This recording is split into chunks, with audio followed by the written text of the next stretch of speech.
Motorcycles में अगर हम बात करें तो भारत में हर युवा की सबसे पहली पसंद होती है रॉयल एनफील्ड। अगर आप रॉयल एनफील्ड के साथ में जुड़कर बिजनेस स्टार्ट करना चाहते हैं तो आज की ये वीडियो आपके बहुत काम की होने वाली है। आज की इस वीडियो में हम जानेंगे कि आप किस प्रकार से रॉयल एनफील्ड के साथ में बिजनेस शुरू कर सकते हैं। इसमें आपका टोटल इन्वेस्टमेंट कितना आएगा, कितने रुपए आप इसमें महीने के कमा सकते हैं, कितना खर्चा लगेगा आपका ओवरऑल स्टॉक्स खरीदने में या फिर जमीन खरीदने में या फिर इंटीरियर में, क्या पॉलिसीज होती हैं कंपनी की, क्या डॉक्यूमेंटेशंस चाहिए और सबसे बड़ी चीज की अप्लाई कैसे आप करेंगे, सब कुछ। तो इस वीडियो को अंत तक जरूर देखिएगा। हेलो एंड वेलकम फ्रेंड्स, मेरा नाम है अनूप सिंह और आप देख रहे हैं आपका अपना YouTube channel. So let's get started. देखिए, सबसे पहले अगर हम जमीन की बात करें, कितने स्पेस की रिक्वायरमेंट होती है, तो कम से कम 3 से 4 हजार स्क्वायर फीट एरिया चाहिए होता है अगर आप किसी भी बाइक का शोरूम स्टार्ट करना चाहते हैं। इस 4000 एरिया के अंदर आपको सबसे पहली चीज एक शोरूम चाहिए होगा, दूसरी चीज एक गोडाउन चाहिए होगा, तीसरी चीज सर्विस सेंटर का एरिया चाहिए होगा।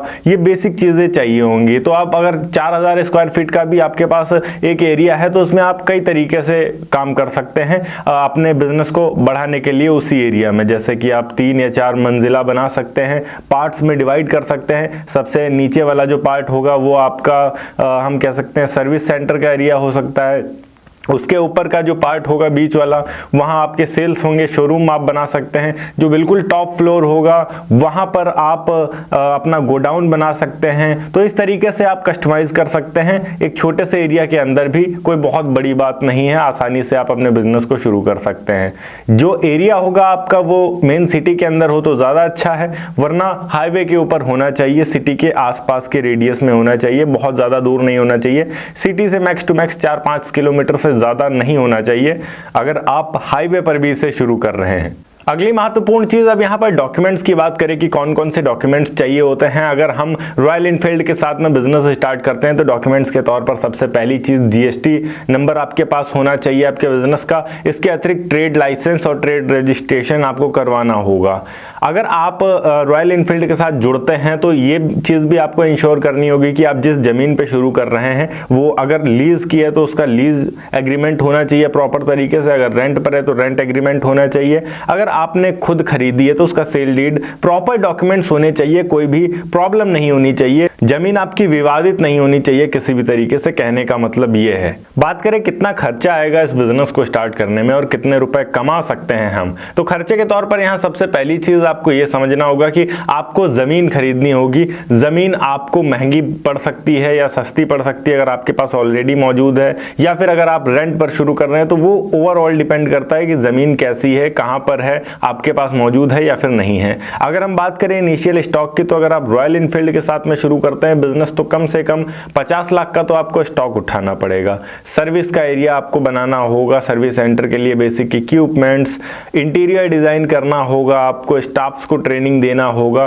तो ओवरऑल अगर हम मान के चले तो 1 से 1.5 करोड़ रुपए आपका इन्वेस्ट होता है अगर आप रॉयल एनफील्ड की डीलरशिप लेते हैं। आज के टाइम में सन 2024 में, पहले की बात अलग थी, पहले कम लगता था, पर आज के टाइम में 1 से 1.5 करोड़ से कम अगर आपके पास है आप नहीं स्टार्ट कर सकते हैं बिना 1 से 1.5 करोड़ के।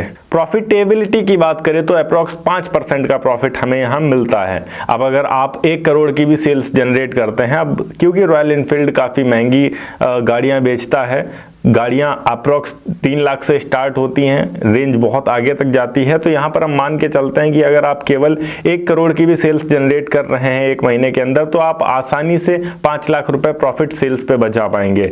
जो गाड़ियां आप सेल करेंगे उनके इंश्योरेंस पर भी आपको 40% तक का प्रॉफिट मिलता है। साथ ही साथ अगर कोई गाड़ी आपके पास से फाइनेंस हो रही है तो उस फाइनेंस पर भी आपको 2 से 3% का प्रॉफिट मिलता है। गाड़ियां सर्विस होने आपके पास आएंगी और जो गाड़ियों के पार्ट्स टूटते रहते हैं उन स्पेयर पार्ट्स के ऊपर 25% का प्रॉफिट मिलता है। तो ऑन एन एवरेज अगर हम लेके चले तो आप 5 से 10 लाख रुपए महीने का आसानी से कमाएंगे अगर आप डीलरशिप लेते हैं रॉयल एनफील्ड की। अभी हम देख लेते हैं कि किस तरीके से अप्लाई किया जाता है।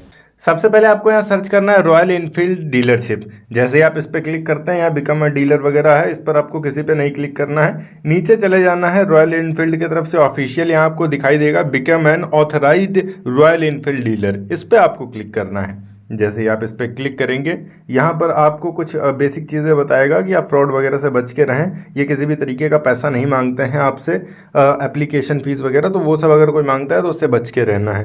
यहाँ सबसे पहले आपको अपना कंट्री चुनना है, उसके बाद आपको स्टेट चुनना है, फिर डिस्ट्रिक्ट चुनना है, नीचे आपको अपना नेम फिल करना है अगर आप डीलरशिप लेना चाह रहे हैं। उसके बाद किस सिटी में आप लेना चाह रहे हैं वो डालना है, ईमेल एड्रेस डालना है, पिन कोड डालना है, उस सिटी का मोबाइल नंबर डालना है। ठीक है, आपके पास कौन सी मोटरसाइकिल है, रॉयल इनफील्ड अगर है तो यस, नहीं है तो नो कर देना है। उसके बाद आपको यहाँ पर अपना एज डालना है, क्वालिफिकेशन डालनी है, अगर आप किसी कंपनी में काम करते हैं तो कंपनी नेम डालना है। उसके बाद आपको यहाँ पर डिस्क्रिप्शन में डिस्क्राइब कर देना है कि आप कहाँ पर चाहते हैं, क्यों चाहते हैं और क्या पर्पस है आपका और कितने टाइम से आप सोच रहे हैं रॉयल इनफील्ड की डीलरशिप लेने के लिए, बजट क्या है आपका, ये सब यहाँ डिस्क्राइब कर देना है। नीचे एड्रेस डाल के यहाँ पर आई एक्सेप्ट करके सबमिट कर देना है। इतना करने के बाद ये आपसे खुद कांटेक्ट करेंगे अगर इनको आपके एरिया में नीड होगी रॉयल इनफील्ड डीलरशिप की, और अगर नहीं आपके एरिया में चाहिए होगी तो आपके एरिया के आसपास जहाँ पर भी इनको चाहिए होगी ये आपको बता देंगे।